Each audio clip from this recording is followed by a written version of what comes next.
Excellent week-end à toutes et à tous et bienvenue à cette grande édition du journal La Langue Française. Vous êtes en compagnie de Patrick Nil et d'Indé tout de suite l'essentiel de l'actualité. Comme tous les derniers samedis du mois, les Rwandais se sont retrouvés pour les travaux communautaires. Le président du Sénat, Dr Kalinda François-Xavier, s'est joint ce samedi aux habitants du district de Kichukiro pour des travaux communautaires de chaque dernier samedi du mois. Les travaux communautaires auxquels a participé le président du Sénat se sont déroulés au mémorial du génocide perpétré contre les Tutsis de Nyanza en district de Kichukiro. Les participants à ces travaux communautaires ont consisté donc au nettoyage de ces mémorials à la veille du début des commémorations de la semaine des deuils nationales, en souvenir de plus d'1 million de Tutsis assassinés en 1994 au Rwanda. D'autres sénateurs ont également participé à des travaux communautaires dans différentes régions du pays pour clore le mois de mars. Dans son message, le président du Sénat, Dr François-Xavier Kalinda, a exhorté la population à participer aux commémorations et à éviter tout acte susceptible de perturber les recueillements des survivants du génocide. En district de Nyaruguru, la population et les autorités, autant civiles que militaires, se sont retrouvés en secteur Ngoma, plus précisément en cellule Fugi, pour des travaux communautaires du dernier samedi du mois. Le gouvernement du Rwandais était représenté par le ministre de la Gestion des situations d'urgence, le général-major à la retraite Albert Murasira. En participant à ces travaux, les autorités et la population ont creusé des fossés pour protéger les flancs des montagnes contre l'érosion, surtout en cette période des fortes pluies. Ces fossés visent à protéger les habitations et leurs champs des eaux érodées et à préserver les lits de la rivière Akanyaro. Tout à fait autre chose en actualité nationale, le gouvernement rwandais prévoit d'augmenter le fonds de prêt au VUP de 5 milliards de francs rwandais à compter du prochain exercice budgétaire pour le porter à 20 milliards de francs rwandais afin de poursuivre la réduction du nombre de personnes vivant sous le seuil de la pauvreté. Au cours de l'exercice 2009-2010, les 6 secteurs de Gicumbi présentant les taux de pauvreté les plus élevés ont bénéficié des fonds VUP. À l'heure actuelle, 34 258 habitants du district ont reçu 3,453 milliards de francs rwandais répartis dans les 21 secteurs. Selon Mme Ouera Parfait, adjointe au maire du district chargée de l'économie, ces fonds ont contribué de manière significative à la réduction de la pauvreté. Cette fois-ci, 100 millions de francs rwandais supplémentaires seront distribués à 1010 habitants des 10 des 21 secteurs du district. Le programme a débuté aux environs avec 120 personnes propriétaires d'entreprises en secteur Kageyo. Depuis la première distribution des fonds, beaucoup en ont fait un mauvais usage, causant des pertes à d'autres et rendant le remboursement difficile. L'Agence de développement des collectivités locales, l'ODA, en sigle et en anglais, a annoncé que le montant de prêts accordés aux habitants dans le cadre du programme de services financiers VUP augmentera dès l'année prochaine. Le gouvernement précise que ceux qui utiliseront ce fonds à bon escient recevront le double la prochaine fois. Le Premier ministre Dr Justin Nsengiyumva a déclaré au Parlement rwandais que le gouvernement continue de privilégier la construction d'un secteur de santé proche des citoyens, capable de fournir des services de qualité, rapides et accessibles. Suivez. Lors d'un débat portant sur la poursuite des efforts visant à garantir aux Rwandais une vie saine, sûre et digne, le Premier ministre Dr Justin Nsengiyumva a indiqué que le gouvernement rwandais a mis en œuvre des stratégies articulées autour de 5 axes principaux: le développement continu des soins de santé primaires, l'augmentation du nombre de professionnels de santé, le développement des infrastructures sanitaires et d'autres mesures visant à renforcer les secteurs piliers du développement économique du pays. Le gouvernement continue à construire un secteur de la santé proche de la population et qui offre des services de qualité et rapides et d'une manière accessible à tous. Le gouvernement continue aussi de construire des infrastructures médicales modernes ainsi que des usines pharmaceutiques. Ceci permet la promotion des innovations, la création d'emplois et le développement du secteur privé. En ce qui concerne la qualité des soins à la base, je tiens à vous rassurer que les soins de santé à la base est le pilier de notre système de santé et d'une façon plus large du développement du pays.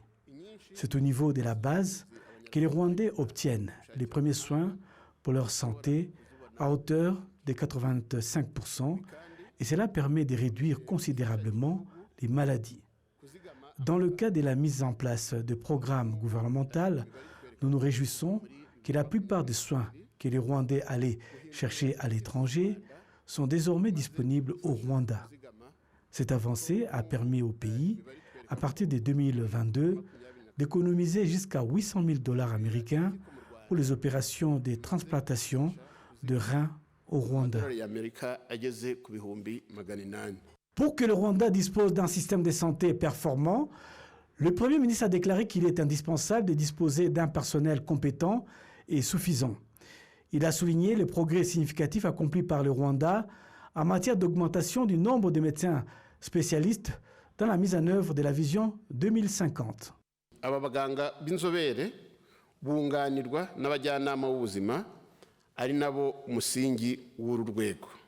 Ces médecins spécialistes travaillent en étroite collaboration avec des médecins généralistes au niveau de la base.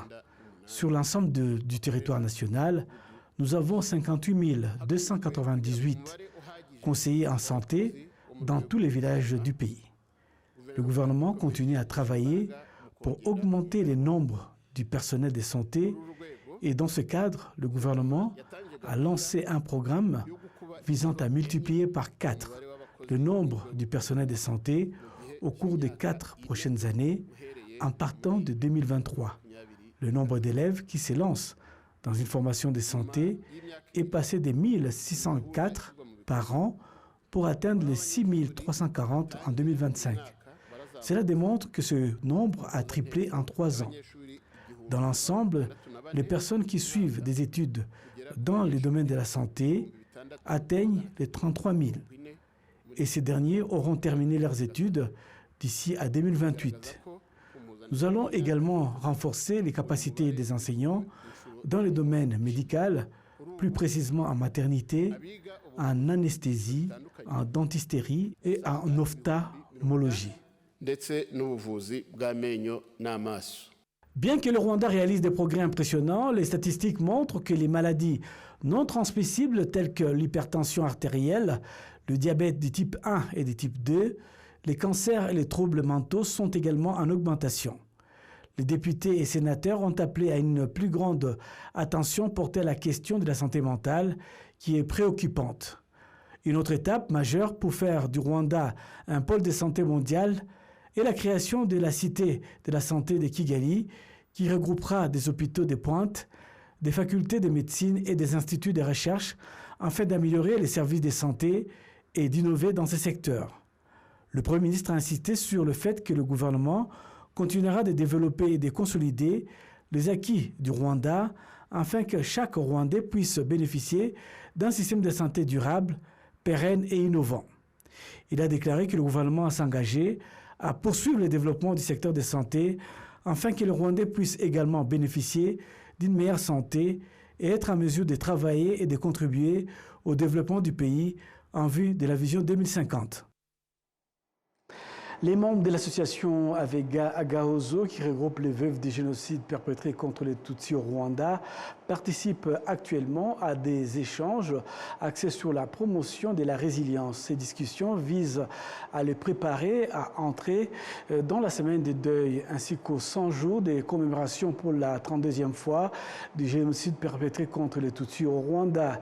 Une analyse menée par l'association Avega Agahozo auprès de ses membres a révélé la nécessité de préparer ceux qui portent encore des traumatismes avant le début des activités des commémorations afin de leur permettre de mieux faire face aux troubles liés au traumatisme.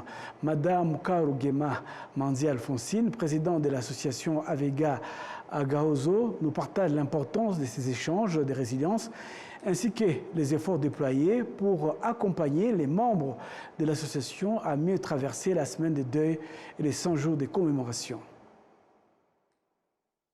Avega a été à la base d'aider, il a aidé les veuves à travers tout le pays à être ensemble, à unir leurs forces, à se sentir aidés par les autres et donc ne pas se sentir seuls, à les faire sortir de la solitude et à leur montrer qu'il y avait encore moyen de vivre. Puisqu'on était rescapés, il fallait vivre et vivre mieux. Donc je pense que Avega a intervenu auprès des veuves et a prêté main forte et les veuves se sont sentis solidaires et ont commencé à voir que la vie après la mort était possible. Bon, disons que ce qui nous a donné la force de continuer à vivre, ce qui nous a donné la force, c'est parce que les hautes autorités du pays, en l'occurrence le président de la République et la première dame, ont été de nos côtés. Ils ont été de nos côtés de tout temps. Ils nous ont soutenus, ils ont aidés, nous avons reçu du matériel, nous avons été donc encouragés à vivre, mais ils sont intervenus. Et d'abord parce que nous avons eu la sécurité, ça c'était garanti. Et après, quand on a la sécurité, alors on travaille, on dort, et puis le lendemain, on a la force de travailler. Et nous savons qu'ils nous ont sur le cœur. La First Lady, Madame Jeannette Kagame, c'est notre membre d'honneur. Et elle nous aime bien, elle nous l'aimons bien. Nous avons accepté de continuer à vivre. Tu vois, tu es là, tu es veuve, tu as perdu ton mari, tu as perdu tous tes enfants et tu es là. La première question, donc, la première réaction, c'est de dire pourquoi est-ce que je suis restée. Pourquoi est-ce que je suis restée après mes enfants, après mon mari? Pourquoi est-ce que... Mais je pense que le premier rôle que nous avons joué, c'est que nous avons accepté de continuer à vivre. Et puis, il y avait aussi des orphelins. Même pour les veuves qui avaient perdu tous leurs enfants, il y avait des orphelins un peu partout. Et les veuves ont pris l'initiative de prendre ces orphelins, même pas des orphelins de sang, des orphelins, des voisins, des orphelins qui erraient un peu partout. Et ils ont pris ces orphelins, ils ont mis à la maison. Et de l'autre côté, je pense que l'autre rôle que nous avons joué, c'est que nous avons accepté d'unir nos forces avec les autres Rwandais. Nous avons participé aux juridictions Gacaca. Et puis après, nous avons accepté de vivre avec ceux qui nous ont tués, avec qui ont tué nos familles. Nous vivons ensemble, côte à côte, là, dans les villages. Je pense que si on avait refusé ou bien si on n'avait pas compris, je pense que le pays aurait eu des grands problèmes. Donc si on avait dit non, je ne retourne pas, moi je ne vais pas. Et si toutes les veuves avaient refusé de retourner là où elles étaient avant le génocide, je pense que ça aurait été un grand fardeau pour le pays, pour chercher où les mettre. Et puis, je pense que ça aussi nous avons accepté. Je pense que nous avons accepté beaucoup de choses parce que le pays nous demandait ça, parce que nous avions confiance aux dirigeants du pays, parce que nous voyons que notre rôle est très important pour la reconstruction de ce pays. Page culturelle à présent, du 25 au 28 mars 2026, Kigali a accueilli les rencontres internationales du livre francophone RILF qui clôt ses travaux ce samedi même. Cette 5e édition, placée sous le thème inspirant la littérature comme fabrique de la citoyenneté, s'est annoncé comme un véritable carrefour des débats, des découvertes et d'échanges autour de la place du livre dans la construction du citoyen d'aujourd'hui. Fidèle à son esprit d'ouverture, cette 5e édition va proposer non seulement des conférences, mais aussi des ateliers, des lectures publiques, des performances artistiques et des débats, afin de donner à la littérature toute sa dimension vivante et partagée. Les RILF 2026 rassemblent des voix majeures de la francophonie littéraire. Parmi les invités attendus, la romancière rwandaise Scholastique Mukasonga, le dramaturge guinéen Hakim Ba, le journaliste et écrivain français Jean-Michel Dian, mais aussi la professionnelle ivoirienne du livre et de la communication Isabelle Kassi Fofana. Cette dernière s'est dit ravie de découvrir Kigali et l'Afrique de l'Est. Un rêve qui est devenu une réalité grâce à ces rencontres internationales du livre francophone. Elle s'intéresse à l'écriture destinée à la jeunesse.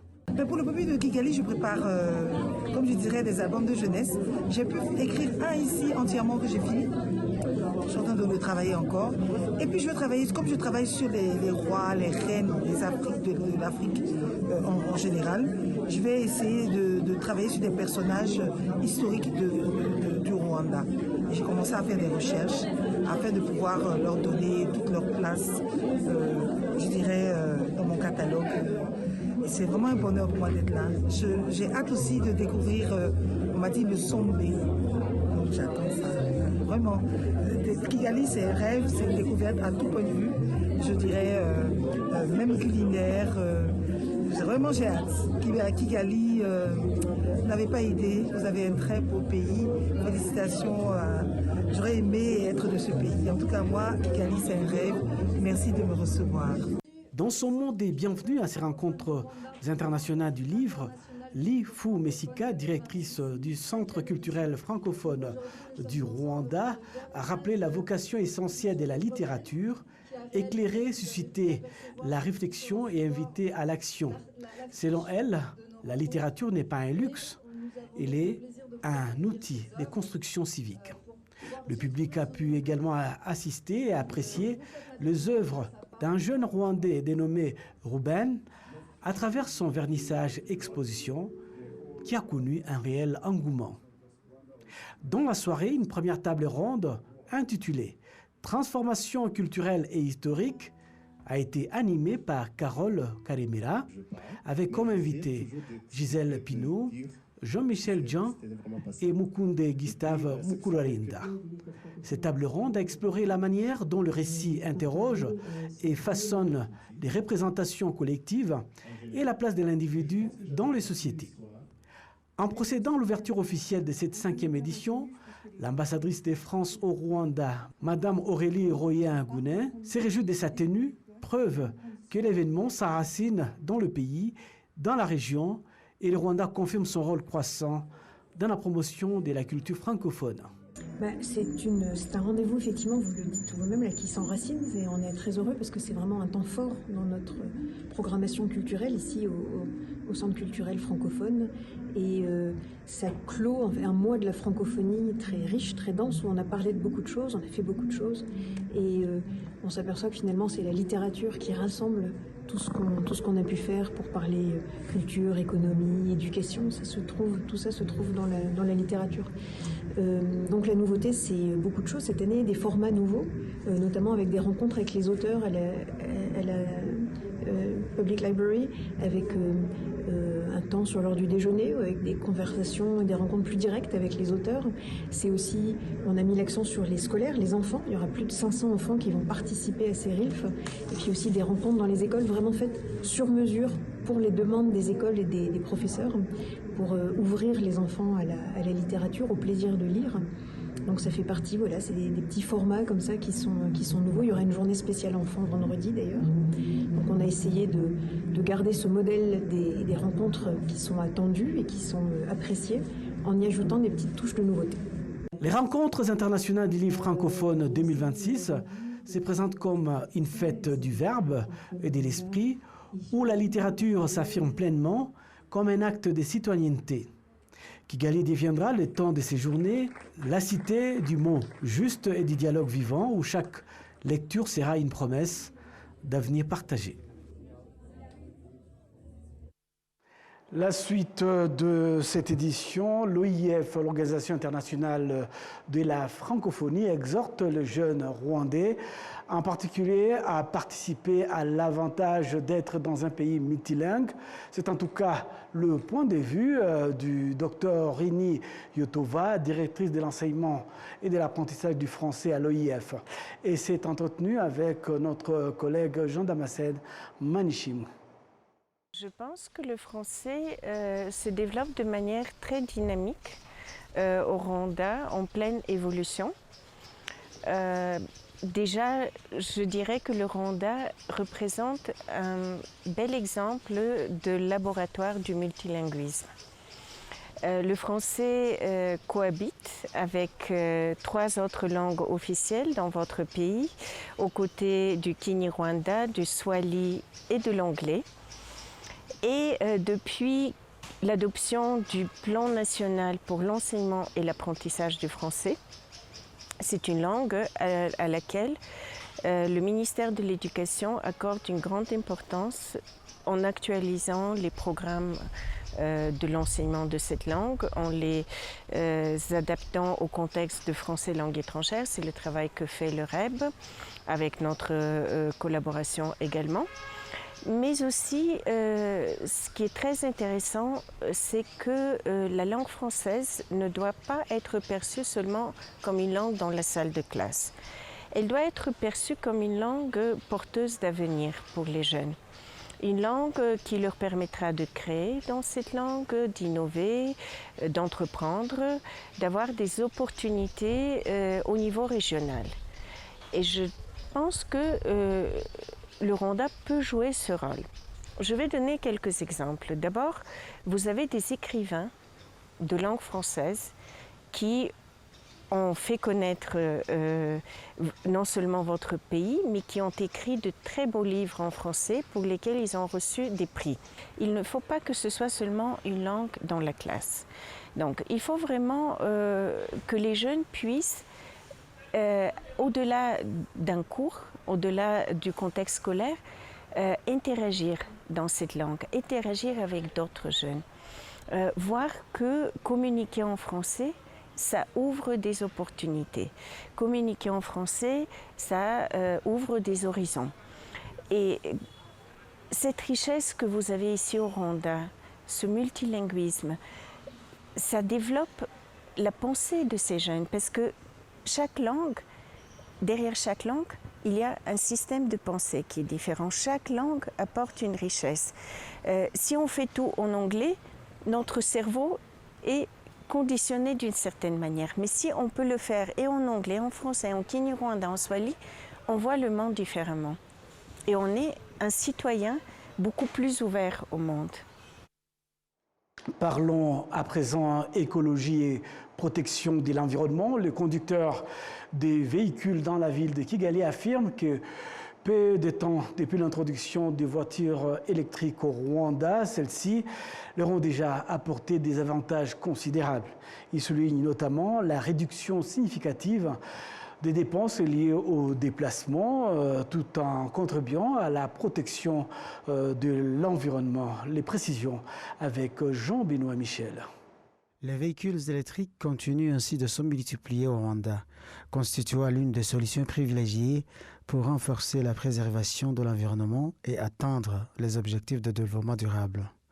Les premiers utilisateurs témoignent déjà de nombreux bénéfices qu'ils en tirent. La différence, elle est vraiment énorme, parce que vu le prix de l'électricité, quand on charge un véhicule qui va faire 500 km, et quand on compare 500 km en ayant consommé avec un véhicule normal qui consomme soit le mazout, soit l'essence, vous voyez que ça peut coûter même dans les 200 000 francs ou bien 300 000 francs.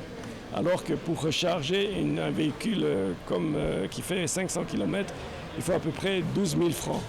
Et je pense que ça peut être 12 000 francs par semaine si on roule beaucoup. Donc vous voyez que le gain est très très important. Dans le cadre de cette initiative, le Rwanda bénéficie de la collaboration de plusieurs partenaires qui facilitent l'accès aux véhicules électriques pour les personnes intéressées, en proposant des conditions d'acquisition plus accessibles. Ce jour marque la signature d'un accord avec Equity Bank, une étape importante et pleine de signification.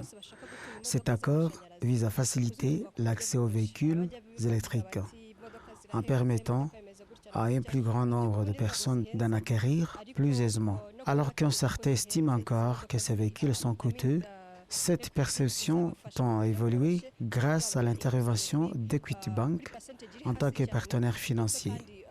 La banque propose en effet des prêts au taux d'intérêt réduit sur de longues périodes, rendant ainsi ces véhicules plus accessibles au grand public. Par ailleurs, le Rwanda s'est engagé à réduire des émissions de gaz à effet de serre de 38% d'ici 2030, puis de 53% à l'horizon 2035. Parmi les mesures adoptées figure notamment l'augmentation du nombre de véhicules et de motos électriques sur le territoire. C'est donc avec cet élément que nous allons boucler complètement cette grande édition du journal en langue française. Au nom de toute l'équipe qui m'a accompagné tout au long de ce journal, je vous souhaite de passer un excellent week-end en compagnie des programmes de la télévision rwandaise.